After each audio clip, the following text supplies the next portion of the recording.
Varisləri, əməkdar varisləri yetişdirən bir şəxsiyyət kimi tanıyırıq və ən başlıcası da ki, Bayatı Şiraz. Amma son dönəmlər Tacir Şahmalıoğlu, o da sizin tələbəniz olub, Qarabağ bilgilərindən. Doğrudur. O dedi ki, onu mən yazmışam. Deyə bilər. Mən xəstə idim. Əvvəlcə başlayaq, Tacir sizin ansamblə kim gətirib Taciri o zaman? Özü gəlibdi. Neçə yaşı var idi o zaman? Onun 7 yaşı yox idi, 6 yaşıdır. 6-7 yaşın baxarasında. Ağdamda olduğunuz zaman? Ağdamda, bəli gətirdilər, o vaxtlar gəldi o ansamblə.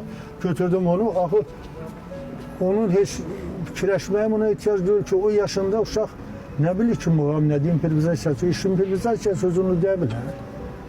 Mən elə oldu ki, məni televiziya çəkirdi. Düşdüm balnisiyaya. Tabii televizora getmədim. Təsadüf belə bir şey, Tacir televizora getir orada çəkilmək üçün. Orada deyiblər ki, sən Bayat Şirazı balaca vaxtı yaxşı oxumuşsan. Hə deyib, bəs onu mən yaratmışam, elə bilib ki, mən öləcəm. Amma düşünmədi ki, mən 77 yaşına qədər Allah Teala mənə ömür verdi, yaşadım. Hə, yaratmışam söyləyib Tacir Şahmalıoğlu. Söylübdü. Sonra bütün hamısı, nə qədər adamlar, hamısı götürüb, kitab da var məndə, dokument da var, göstərə də bilərəm. Mən dövlətimiz tərəfindən həmən yaratdığım o Bayat Şirazın müəllif hüququ kimi dövlətimiz tərəfindən sertifikatı da almışam.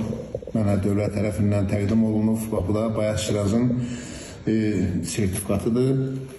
Buyurub baxa bilərsiniz. Bəli, əziz tamaşaçılarım, əziz sevənlərim.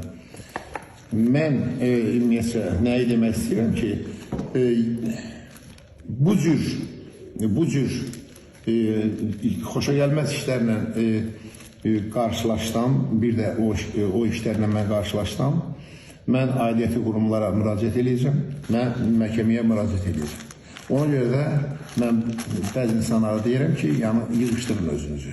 Kəmə qərar verir. Son söz olaraq nə demək istəyirsiniz Murad bəy? İfaçılara, sənət nümayəndələrinə, tələbələrimizə, gənc ifaçılara. Onu demək istəyirəm ki, qeyrətlər olsun, vicdanlar olsun, Tacir kimi olmasın. Çünki Habil Əliyev elə haqqında deyib ki, Azərbaycanda